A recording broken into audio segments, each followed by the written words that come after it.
The lights shone brightly, casting a golden glow across the grand studio set of Life Tonight with Ethan Carter. The audience murmured in anticipation, their whispers blending with the hum of the cameras and the hushed directives of producers moving behind the scenes. Tonight was not just another episode. Tonight was a showdown. Ethan Carter, the renowned liberal television host, was perched at the center of it all. His custom-tailored suit pristine, his polished smile exuding confidence.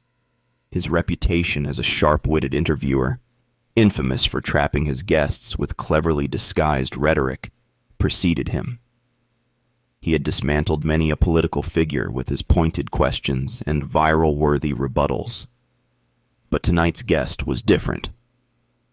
Karoline Leavitt was a rising star in the conservative movement, young, articulate, and unapologetically firm in her beliefs. She had built her reputation by navigating the treacherous waters of political debate with grace and razor-sharp intelligence. And tonight, she wasn't here to be another statistic in Ethan's collection of media takedowns. She was here to stand her ground. The crowd erupted into applause as Karoline strode onto the stage with an air of quiet confidence. She was poised, her navy blue dress understated yet elegant. There was no hesitation in her step, no nervous glance around the set. She extended her hand to Ethan with a firm shake, her gaze unwavering. If he thought she would be rattled, he was mistaken. "Welcome to the show, Karoline," Ethan greeted, his voice dripping with a saccharine politeness. "It's not every day we get someone so young and ambitious in this chair." The audience chuckled, sensing the veiled condescension. Karoline simply nodded, her expression composed. "Thank you, Ethan. It's a pleasure to be here." The tension in the air was subtle but palpable. The crowd sensed it, the electric charge of an impending battle of wits. This was not just another interview, it was a duel. Ethan leaned back in his chair, crossing his legs casually as he flipped through his notes. "You've had quite the meteoric rise in politics, from grassroots campaigns to the national stage. How has that journey been for you?" Karoline's smile was warm, yet measured. "It's been incredible, Ethan. I've had the privilege of working with passionate individuals who believe in the power of conservative values. It's not just about policies. It's about standing up for principles that make this country great." Ethan's smile didn't waver. "And what would you say defines your approach? Many call you the new voice of conservatism.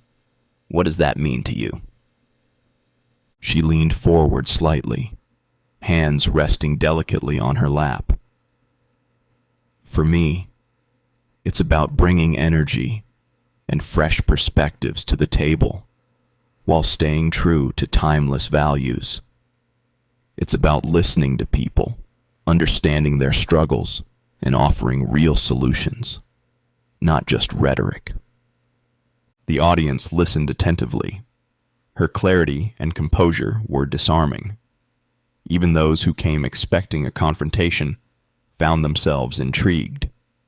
Ethan's smile grew tighter. He was probing, searching for weaknesses. "That's fascinating," he mused, his tone still light, but laced with an edge. "But let's be honest. Many critics say conservative values are outdated. How do you respond to that?" Karoline didn't flinch. It's easy to dismiss something as outdated when you don't understand it. Conservative values are about freedom, accountability, and opportunity, things that never go out of style. The real question is, why are we so quick to discard principles that have stood the test of time? Murmurs spread through the audience, some nodding in agreement. Ethan's jaw tensed ever so slightly. He wasn't used to guests handling his questions with such ease. "Fair point," he conceded, his eyes narrowing slightly. But let's dig a little deeper. The shift in tone was noticeable. The pleasantries were ending. The real debate was about to begin. Ethan leaned forward, his eyes gleaming with calculated intent. Karoline, let's talk about some of the issues that have defined your career. You've been a vocal advocate for limited government and individual liberties, but some argue that your stance on healthcare, opposing universal healthcare, shows a disconnect with the needs of everyday Americans. How do you respond? The question was heavy, deliberately framed to make her position seem callous or out of touch. The audience shifted in their seats, feeling the shift in energy, but Karoline didn't falter. It's important to clarify what limited government really means, she said, her voice unwavering. It's not about abandoning people or ignoring their needs. It's about empowering individuals rather than bureaucracies. Universal healthcare may sound compassionate, but it often leads to longer wait times, fewer choices, and lower quality care. I believe in solutions that put patients and doctors in control, not politicians. Ethan arched an eyebrow, his smile still intact but strained. Isn't that just a way of saying people should fend for themselves? What about those who can't afford private insurance? Shouldn't the government step in to help? Karoline remained steady. The government already steps in, Ethan. Programs like Medicaid exist for those in need, but throwing more money into a broken system isn't the answer. We need to address root causes, like skyrocketing drug prices and lack of competition, not just slap a Band-Aid on the problem. The audience murmured again. Some nodded, others exchanged skeptical glances. But one thing was clear. Karoline had shifted the narrative. Instead of being on the defensive, she was educating. Ethan's smile flickered. He wasn't used to this. Well, he said, voice light but tinged with urgency. Let's talk about something else you've said. A few years ago, you were quoted saying, "The government has no business dictating how people live their lives." Yet you are a staunch pro-life advocate. Isn't that a contradiction? The trap was set. The audience held its breath. Karoline's pause was deliberate, her gaze thoughtful yet unshaken. That's an interesting way to frame it, she said, her tone smooth but steely. But let's be clear. Being pro-life isn't about control. It's about protecting the most vulnerable among us. My belief in limited government doesn't mean I think there shouldn't be laws or moral standards. It means I believe in personal responsibility and the sanctity of life. Ethan's polished veneer cracked for the briefest moment. He opened his mouth to push further, but Karoline wasn't finished.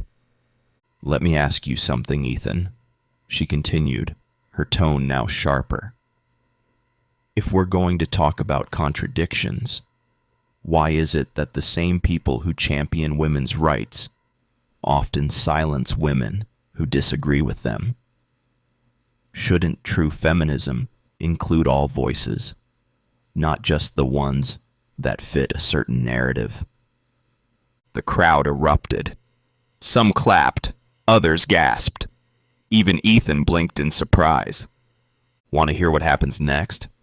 Don't miss the thrilling conclusion of this debate. Subscribe now so you never miss a moment. Ethan cleared his throat, forcing a smile. Well, Karoline, you certainly have a way with words. But the damage was done, and everyone in that room knew it.